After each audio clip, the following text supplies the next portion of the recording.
Whereas the LCK, I think some of the teams have looked shakier than we might have expected. And I think there's really only 3, maybe 4 teams that will be competitive. And a lot of these teams are going to be worse, I think, than the LPL teams are.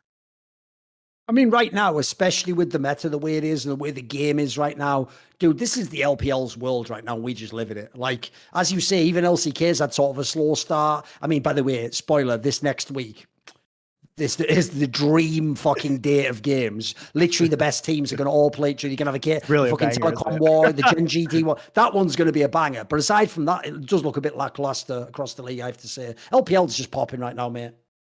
Yeah.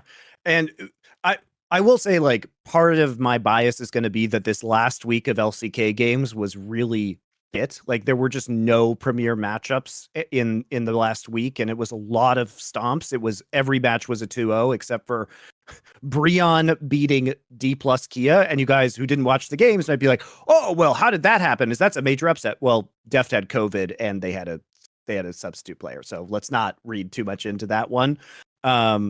And by the way, when Deft was playing remotely against Nongshim, looked amazing, and they completely bodied Nongshim in the series that we talked about with Canyon's Nico jungle earlier.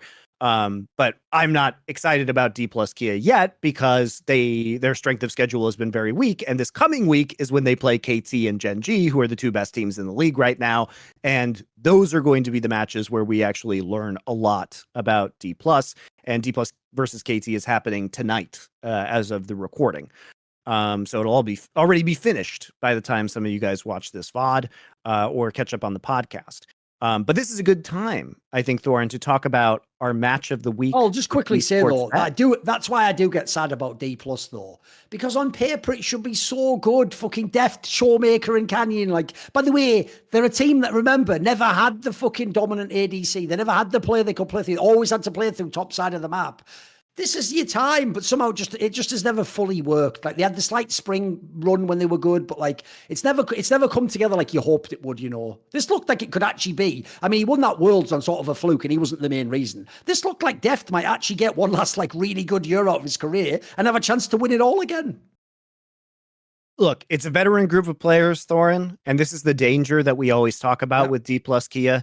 It's the reason why Gen G didn't pick them in the playoffs of spring, because it's always been kind of a bad matchup for Gen G. And Gen G has like responded very poorly to some of the weird stuff that D plus will do in these series, like play Karthus jungle, or, you know, last year when D plus almost beat Gen G by using the Nidalee pick, and it was a miracle that Gen G was able to come back to make it to the finals in game number 5. They have had, you know, Dom1 / D plus has kind of been their Achilles heel. But the problem with D plus is that they're veteran players who have had such insane peaks that you're always afraid that they're going to get back to those peaks, right? Like, the known quantity of these players is so high that you just have to avoid them. And even though they might be mediocre throughout the entire split, it's like what we said at Worlds last year. I mean, they made a deeper run than we thought they would have at Worlds in 2022 and had a better performance. And if this team starts, you know, all pistons are firing at some point in the qualifiers or the playoffs, they can win. They can always potentially win. They have the group of players that we know can win. Their roster is incredibly strong. Their champion pools are super deep. They have crazy flexing that nobody else can do. Like I said earlier, Canyon's the only player in any major region in the world who's played Nico in the jungle so far, and Nico has been an incredibly popular pick.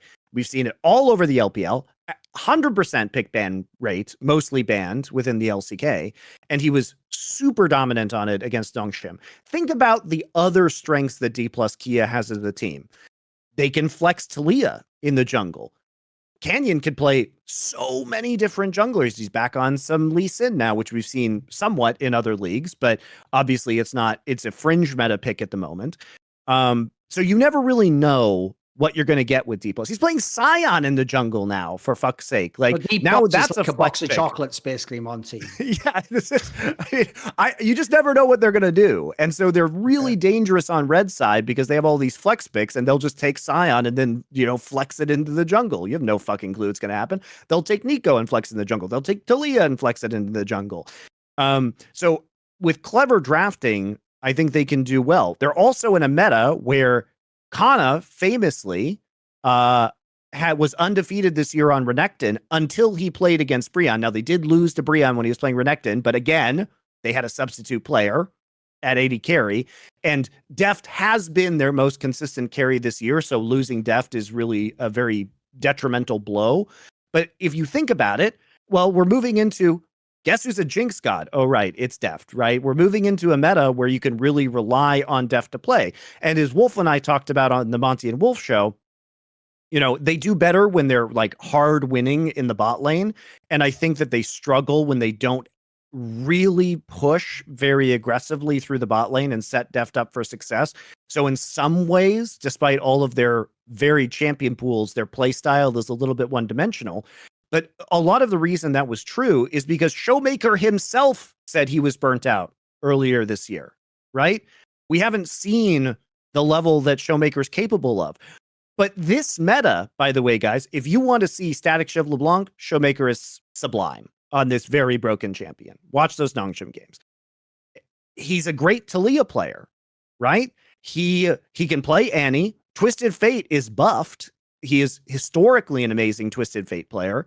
This seems like a meta that is very, very primed for D+ to be successful if they can kind of push through their own bullshit, because they have been their own worst enemy, right? It's not that they lack the skill, it's that they've lacked the coordination and the decisiveness and the ability to shift their play style into other players carrying. But if Showmaker is on form and motivated and practicing, that's probably the kick in the ass this team needs, and they could be a very dangerous threat.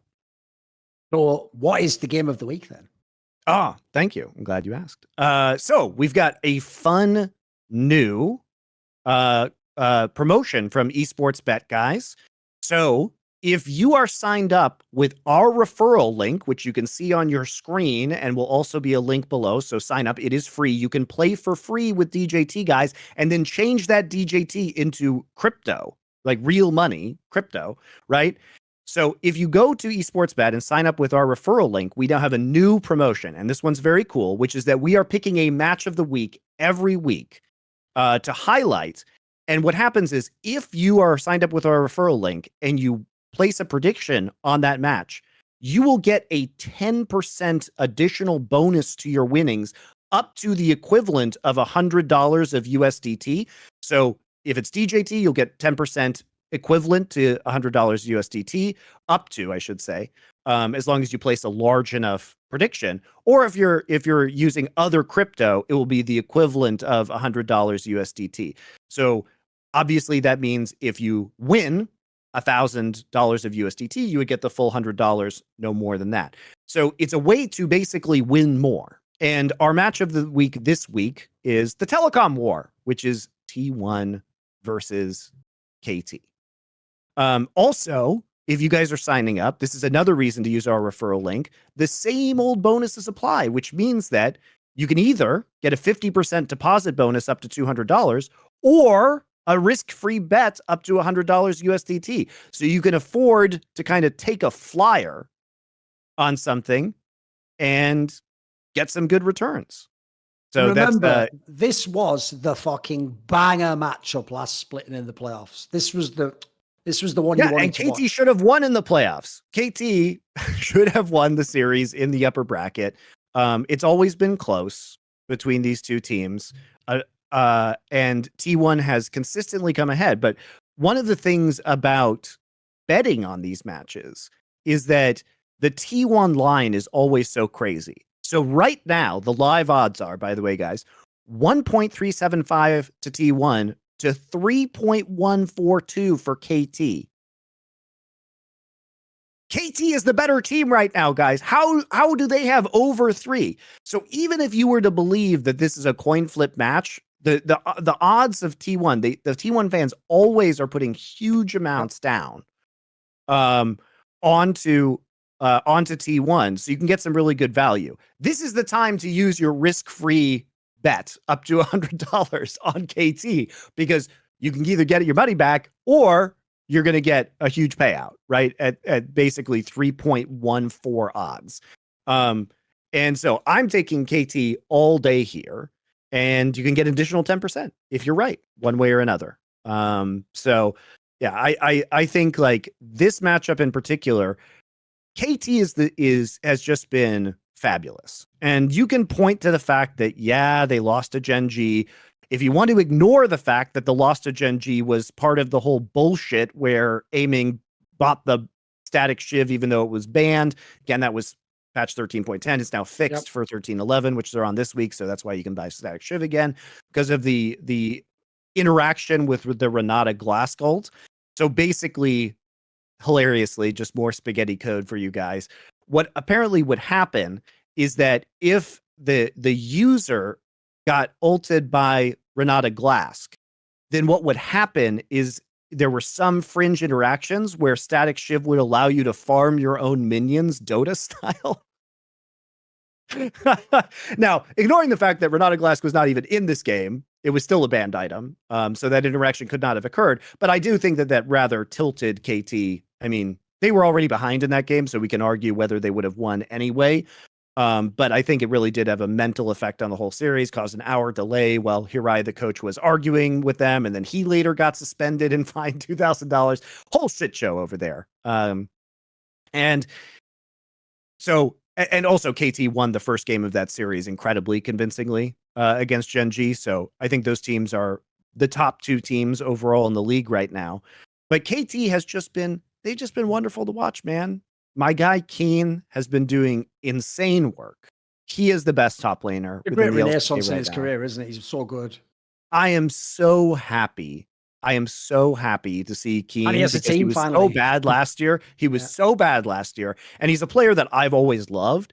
And now we can see it was just the motivation probably from being on a shit roster. Same thing with BDD. BDD is another player who has had a major renaissance after having a really, really tough 2022. But Keen's just a complete package right now, man. Excellent flanking, excellent team fighting, can play tanks for the team, super threatening on carries. And if he gets ahead, he doesn't throw. It's like if you give him an advantage on Renekton or Jax, he's just going to take over the entire game. So I've been loving watching Keen play. Could it be a better meta for BDD? Azir's back in the pool right now. He's been a great Taliyah player historically. I'm sure his split push LeBlanc, if he ever gets the static shiv, is going to be great as well. This guy is Twisted Fate. He was one of the very few Twisted Fate players in the world earlier this year. That was kind of, to be on the nose, his wild card pick that got them really far and caused some pretty significant upsets. Now that's been buffed. So KT has been the kind of front to back hyper carry team fighter throughout the last couple of years of his play. And we can say, okay, he's not the best AD carry, but he doesn't have to be. And Cuz, frankly, has looked really comfortable on Viego and Sejuani. The problem is like, the sus thing about this team, Thorin, is that I don't fully trust that Cuz's very good performance is going to continue. I find it difficult to believe that he's going to continue playing at the level he has been. He's a shaky player, hasn't he? Yeah, so I think maybe it has been a bit streaky, and he's been flipping heads quite a bit more than perhaps he should have, but I can hope that this is a new run of form. But at the same time, who are we comparing KT to, right? Faker hasn't been as good this split so far as he was last split. On Gen G, Doran has been quite bad so far this split. So there's clear weaknesses on some of the other top LCK rosters, and KT has just, they've looked very complete as a team in the early stages of this event. I mean, the dream is that you just get these four teams as the four worlds teams. You just get Gen G, T1, D+, and KT. If those are the four teams, and then we have four really strong LPL teams, this world's going to be the best worlds ever. To see more cool, funny, interesting clips based on topics from my content, well, subscribe to this channel then, or, be a pleb and don't.